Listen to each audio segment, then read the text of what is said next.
From far back into antiquity, there has been a mystery surrounding our dreaming. And curiously, our religion has frequently been linked with our dreaming and the dream, from the story of Jacob and Joseph and Samuel and Saul and Solomon and so on. The dream. And each one of us must have wondered at some time, what were our dreams about? And not being able to interpret or understand them, the dream and their mystery have gone. Curiously, we sometimes do the same with the mystery of religion.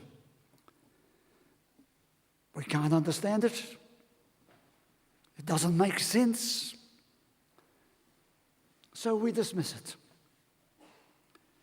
Our dreams are activities of our mind. And when we dream, what is going on in our mind? Sometimes we might even say, could God be some awesome inner presence speaking to us through our dreams as he did to Solomon and to Jacob and to Joseph and all the rest? Could that be the case? The idea of a dream coming to us from God is probably preposterous in our time. But before we dismiss the idea completely, those dreams from our mind are surely something that we might reflect on. That our ancestors from way back did not think they were so preposterous. What we do know is this: we don't understand the mystery of our dreams. Even those of us involved in the upper echelons or sideways echelons of psychoanalysis continue to debate the meaning of dreams. But again and again we search our dreams to ask ourselves, what did that dream, what could it have meant? And whether that presence in the dream was really trying to say something to us. Are our dreams just nonsense? Or are we missing something important in our lives? We do know this, that they are activities of our mind. They are activities of our whole human scene. Why do we simply scrub them and say, we can't understand them, therefore trash them? Each night, perhaps, or occasionally.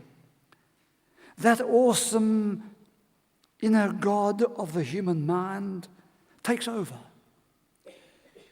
And clever though we may be, the mystery of our dream remains a mystery.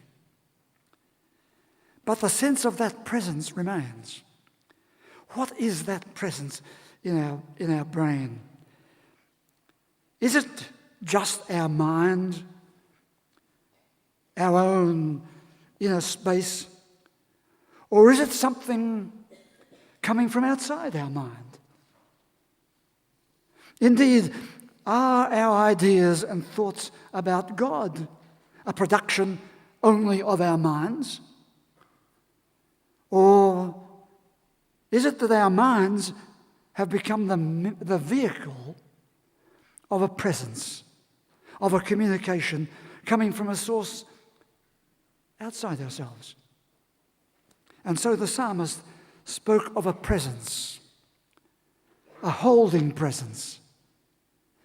But it was hard to hear what that presence was saying, if saying anything at all, except, as it were, to say it was safe to be in that presence. In the uncertainty or the emptiness, it is simple enough to dismiss it all as unnecessary, to dismiss our dreams as pointless, as just one of those light-weighted mysteries that can be ignored and we can do without. But we could be missing something. Something within us says, you could be wrong. You don't have to be a Jacob or a Joseph or a Solomon to know that some stirring in your mind takes place apart from our dream states. We know that. It is most commonly called guilt. It is often connected to God. Guilt and God get connected. The God image, the God presence. And of course, with many figures of institutional religion that take up a strong position in our mind and wield power over us in the form of punishment and guilt. Call it a guilty conscience. And with the guilty conscience comes the fearful consequences and the lowered sense of our own self-worth. Is that guilt, that lowered sense of worth, just something in your mind? Or is it being directed by a source outside your mind? Or it's easy to say that's nonsense, but hold it. We are more mature than that, so we ask the curious question. Are we taught in the unclarified strands of our immaturity that somehow we can just let those things go? Or will we take on board what this inner presence is saying to us that prevents us from disengaging from our guilt and distress? We do know this, that inner presence can be quite punitive. Indeed, it can be tyrannical. Psychoanalyst David Schechter, before he died, wrote a paper on this very issue. And I've spoken to many people about it over the years. He used to call it a punitive superego, a punitive inner self. And he recommended ways to tame that punitive inner self, neutralize the punishing part of ourself. Because if we're not careful, that punitive self can make us extremely unhappy and often unwell and very difficult to live with. There has been a strong tendency and teaching that emphasizes for all of us that we have to be careful of that punitive side to us. God is watching you is part of that inner fear. And we become so persuaded that we miss the other possibility, the other expression that also can exercise power in your mind. And what is that? Not a punitive superego, but a loving superego. And the scripture readings we took from the New Testament today were speaking about putting that love into practice, that inner presence, that inner loving superego into some kind of expressible form. A superego that is soft and kind, affirming and forgiving, strengthening to one's self-worth and to one's place in the world, one's self-confidence and self-regard. That's the positive, loving superego. Now, is that only in your mind? Of course it's in your mind. The inner God, of course, is sometimes punitive, but is sometimes loving. In your mind, or is that a vehicle? Or is the mind a vehicle carrying these mind messages to us? So then we go back and check our theology, if you like, or even check our psychology. Is the awesome inner presence a punishing, constrictive God, or is the awesome inner presence pointing us to a better way, a more enhancing way to be, the way of positive values, the way of loving kindness, the way of affirming the possibilities for our growth into more and more goodness, for forgiveness, for release, and for resilience. The awesome inner God, call it what you like. It points the whole person towards the joy of being alive, of being free, of being released in our hearts, of being able to experience the fullness of our own individuation. So the psalmist reiterates his search for inner strength, the protective shield for his health and for the vigor of his heart. In their chapter in Professor Lisa Miller's spirituality book, which we've spoken about here, Park and Slattery wrote this. Here's what they wrote. Some aspects of religion and spirituality have detrimental effects on our health and well-being, much of which involves negative emotions, destructive words, associated with spiritual strain or religious struggle that includes anger and guilt and doubts about the existence of God anyway. And a random sample of nearly 2,000 Americans showed that having doubts about their religious faith was related to poorer mental health, including depression, anxiety, hostility, and somatization.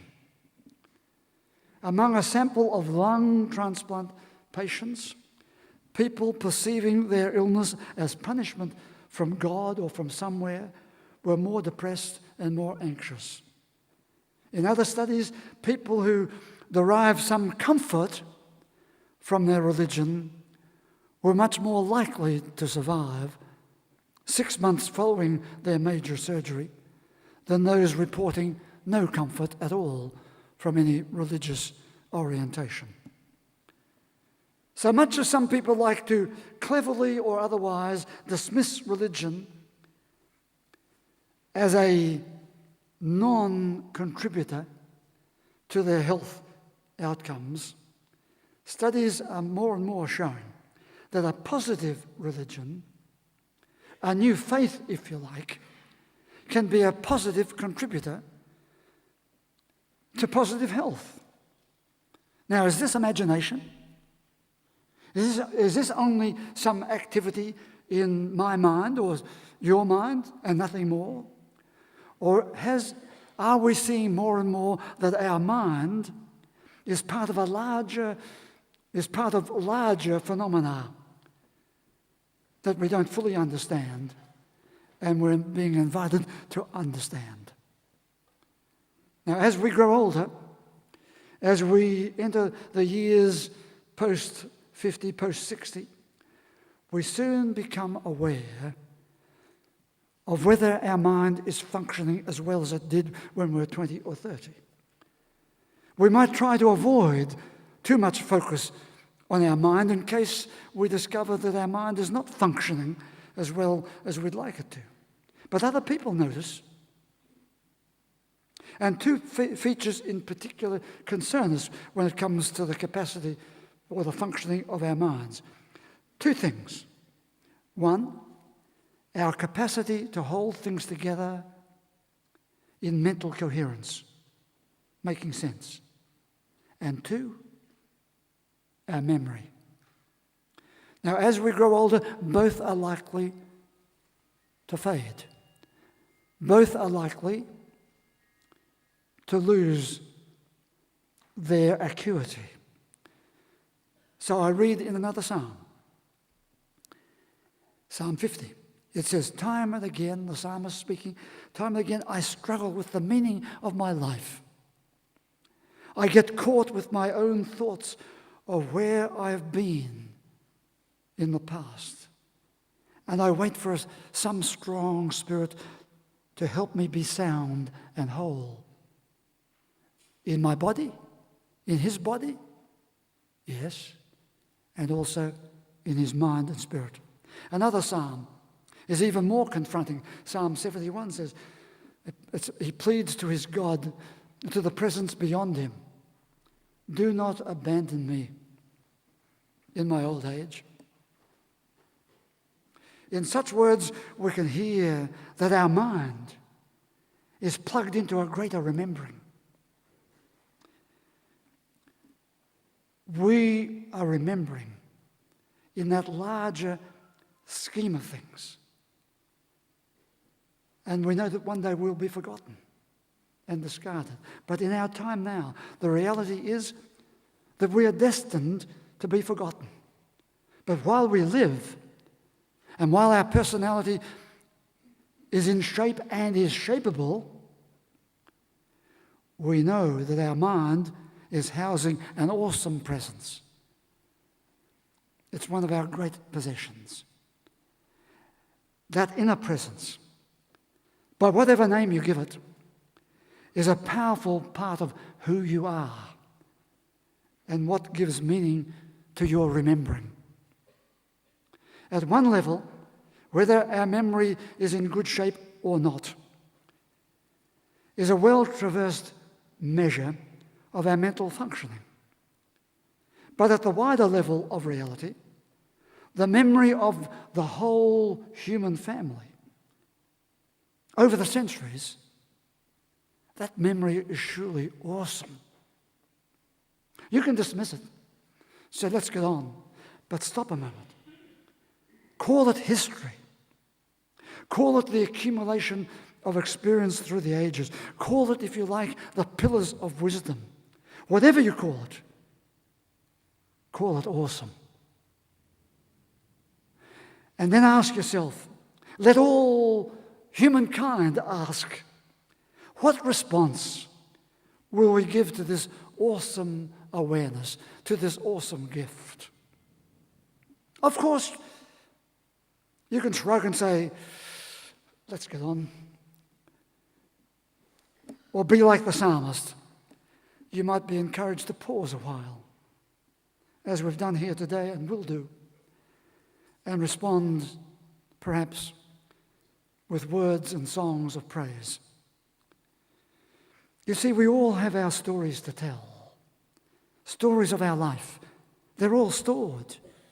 Stories of how we've come to be who we are, stories about other people and our interpretation of their behavior, stories of people and places. The human mind is full of stories. These stories are enriched by so much outside the mind, but they also enrich the inner mind. From the early morning song of the bird in the garden to all the all-day moods of people who never make much of the birds anyway. And then we discover that theology has a God of stories. Stories that show both sides of the human face. Stories that face us with the bedrock realities of our humanness, our ugliness.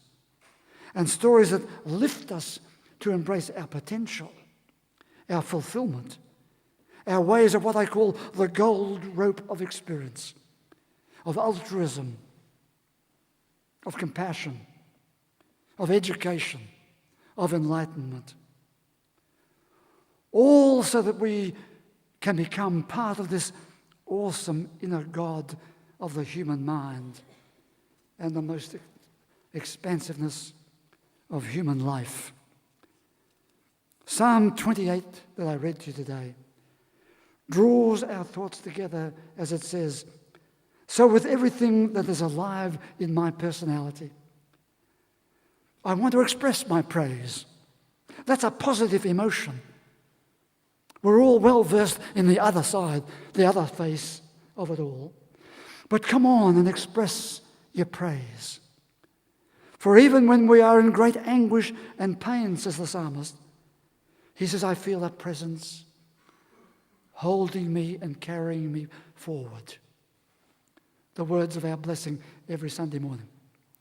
And he says, my heart leaps for joy, and I praise him with my whole body, mind, and spirit.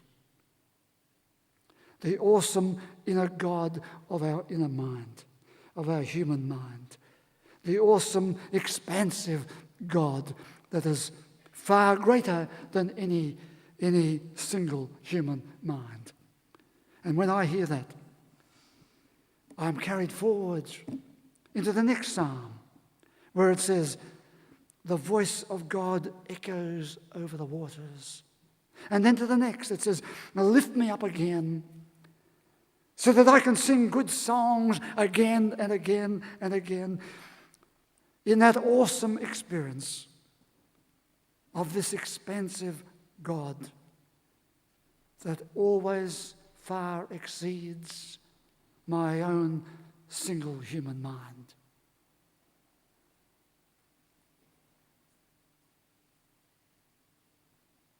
Would you please stand?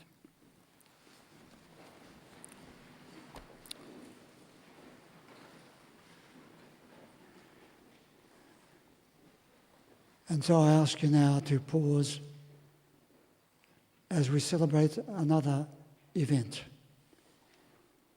which gathers together memory and then leads us forward. It picks up an awesome moment of the past, and it has the potential of opening us to an awesome moment in the presence. Indeed, we sing the hymn which says God himself is present, the inner presence, to enlarge and enrich our mind, our community, our life. We sing that hymn as we proceed to the communion today.